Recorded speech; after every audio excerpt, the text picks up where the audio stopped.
सुरक्षा और सहयोग का नारा देने वाली हरियाणा पुलिस का ये नारा फरीदाबाद में सफेद हाथी सिद्ध होता नजर आ रहा है। ये आरोप हम नहीं लगा रहे, बल्कि ये आरोप फरीदाबाद के गांव बडौली के रहने वाले राकेश शर्मा लगा रहे हैं। उनके मुताबिक उनकी पुश्तैनी जमीन पर उनके सगे भाइयों ने कब्जा कर लिया। जिस जमीन को उन्होंने मांगा तो उनके भाइयों ने अपने बेटों और कुछ बाहरी लोगों के साथ मिलकर उनके साथ लाठी डंडों सरियों से मारपीट कर दी। घटना बीते 9 अप्रैल की है, जिसे पूरे 1.5 महीना बीत चुका है, लेकिन आज तक आरोपी पुलिस गिरफ्त से बाहर है। राकेश शर्मा ने बताया कि साजिश के तहत उन पर हमला किया गया, जिसके चलते उन्हें काफी गंभीर चोटें आई। फिलहाल अब वह काम करने की स्थिति में भी नहीं है, जिसके चलते उनके घर की हालत बेहद खराब होती जा रही है। वो चाहते हैं कि दोषियों के खिलाफ पुलिस उचित कानूनी कार्रवाई कर उन्हें इंसाफ दे और आरोपियों को कड़ी से कड़ी सजा दे। आइए सुनाते हैं क्या कहना है पीड़ित राकेश शर्मा का। नाम मेरा राकेश शर्मा है। ये जमीन का मामला है जी। ये दिनांक 9/4/2022 को मैं अपने ड्यूटी से अपने घर आ रहा था।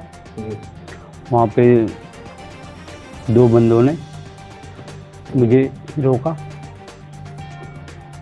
एक बंदे को तो मैं पहचानता हूँ, वो मेरे गांव का ही है, और दूसरे अनजान है, सामने आने पर उसको मैं पहचान लूँगा। जैसे ही उन्होंने मुझे देखा तो अचानक धर्मवीर, मुकेश और टीटू और कैलाश और मुकुल, इन सब के हाथों में लोहे के सरिया थे। इन्होंने मुझे देख के मेरे पर अटैक कर दिए, मुझे चोटें मारी। पुरानी रंजिश थी, मेरी दादा लाई प्रॉपर्टी थी जो इन्होंने बेच दी और मुझे हिस्सा ना दिया।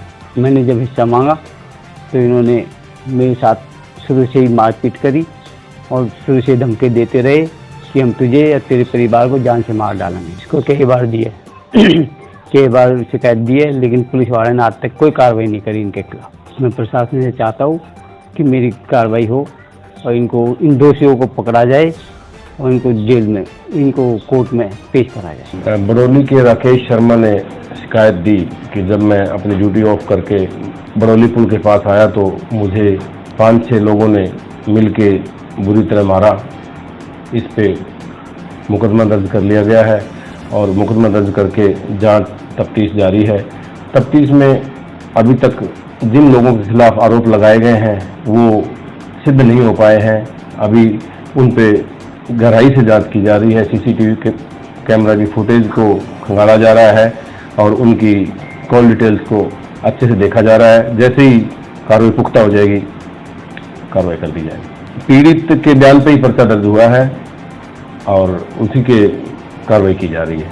एफआईआर उसी पे दर्ज हुई है। धारा 147, 148, 149, 323, 506। आरोपी अरेस्ट नहीं किया गया है इसलिए कि जिन लोगों पे आरोप लगाए हैं वो अभी शक के घेरे में हैं, पुख्ता नहीं हो पाए हैं। जैसे ही पुख्ता हो जाएंगे तुरंत गिरफ्तार कर लेंगे, जल्दी गिरफ्तारी हो जाएगी। बीपीटीपी थाना प्रभारी की माने तो पीड़ित की शिकायत पर मुकदमा दर्ज कर लिया गया है और तफ्तीश जारी है। तफ्तीश में जिन लोगों के खिलाफ आरोप लगाए गए हैं वह अभी तक सिद्ध नहीं हो पाए हैं। सीसीटीवी कैमरे की फुटेज को खंगाला जा रहा है और कॉल डिटेल को भी अच्छे से देखा जा रहा है। जैसे ही कोई सबूत मिलता है तो तुरंत प्रभाव से आरोपियों पर कार्यवाही की जाएगी। जिन भी लोगों के खिलाफ पर्चा दर्ज किया गया था वह अभी पुलिस के शक के घेरे में। जैसे ही कोई पुख्ता सबूत मिलता है उनको गिरफ्तार करके आगे की कागजी कार्रवाई की जाएगी।